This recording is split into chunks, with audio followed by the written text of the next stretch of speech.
শান্তি যদি পেতে চায় কোরআনের আইন চালু করতে হবে।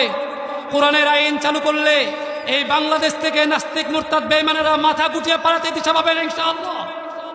কোরআনের আইন চালু করতে হবে। সামনে নির্বাচন আসছে, এই নির্বাচনে আপনার মেজাকে খাটিয়ে ভোট দিতে হবে, যাকে তাকে ভোট দেওয়া যাবে না। মুসলমান, আমি কোনো আওয়ামী লীগ চিনি না, আমি কোনো বিএনপি চিনি না, কোনো জামাত জাতীয় পার্টি জাসদ বলেন বাসদ বলেন কাউকে চিনি না। আল্লাহ তাআলা আপনাকে মেধা দিয়েছেন, আপনার একটা ভোট আমানত, আপনি একটি ভোট আমানত। আপনি এমন একজন ব্যক্তিকে ভোট দিবেন যার দ্বারা ইসলামের কাজ হয়। এই ভোটের কারণে যদি আপনি একজনকে উপরে তুলে দেন, জয়যুক্ত করেন, সেই যদি বেআইনি কাজ করে ইসলামের বিরুদ্ধে কথা বলে আপনার আমলনামা একটি করে গুনাহ যাবে। আর যদি আপনার ভোটের বিনিময়ে সে জয়যুক্ত হয়,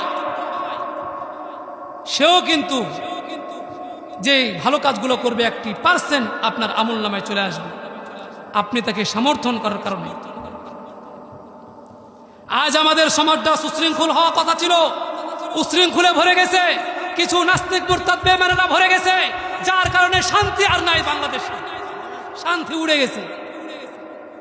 আপনারা হয়তো ভাবছেন এই তরুণ বক্তা ছোট ব্যক্তি আর কি বলতে পারে।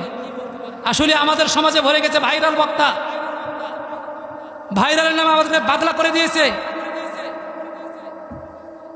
আপনারা মনে করেন যে হুজুরে আসছে, হুজুরে কি কথা বলছে। বাবা, আমি ছোট মানুষ, এলেম কালাম তেমন নেই, চেষ্টা করি, শুধু এখানে নতুন না, বিভিন্ন জায়গাতে প্রোগ্রাম করি, আলহামদুলিল্লাহ। দোয়া রাখবেন, আমি কারো মতো না, কারো মতো না, আমি আমার মতো। চেষ্টা করি নিজেকে নম্র রাখার, চেষ্টা করি নিজেকে দুনিয়ার ফিতনা ফাসাদ থেকে বাঁচি। আপনারাও যদি তাওহীদ জনতা আজ থেকে উদ্যোগ নেন, আজ থেকে আমি নিজে ভালো হয়ে যাব। আপনি যদি এই উদ্যোগ নিতে পারেন, ইসলামপুরবাসী আজ থেকে যদি এই উদ্যোগ নিতে পারেন, আমার দ্বারা কোনো ব্যক্তি কষ্ট পাবে না। ওই ভাই যদি উদ্যোগ নেন, আমার দ্বারা কেউ কষ্ট পাবে না। এই উশৃঙ্খল সমাজটা সুশৃঙ্খলে পরিণত হবে ইনশাআল্লাহ। সম্মানিত মুআজ্জাজ মুহতারাম হাজরিন, আজ আমরা বেকুফ। একটা কথা মনে পড়ে গেল, আল্লাহর হাবিব সাল্লাল্লাহু আলাইহি ওয়াসাল্লাম বলেছিলেন যে যখন তুমি দেখবে দুনিয়া ফিতনা ফাসাদে ভরে গেছে, মারামারি কাটাকাটি হানাহানি ভরে গেছে, তখন তুমি মরে যাও, মানে তোমার মৌত হয়ে গেলেও ভালো। বাদিরু সিত্তাম, তুমি মরে যাও 6টা জিনিস, 6টা কাজ, 6টা আমল প্রকাশ হওয়ার পূর্বে।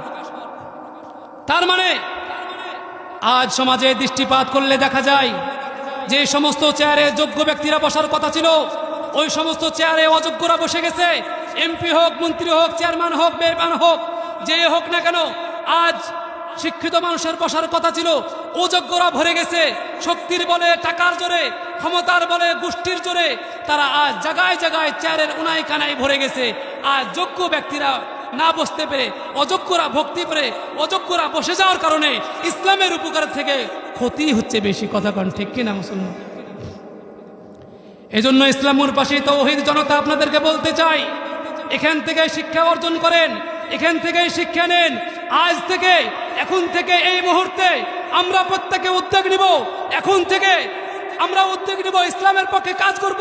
যদি আপনি আমি কোরআনের আইন শাসন করতে পারি, কোরআনের আইন দিয়ে দেশ পরিচালনা করতে পারি, কোনো নাস্তিক মুরতাদ বেঈমান এই দেশে জায়গা পাবে না ইনশাআল্লাহ।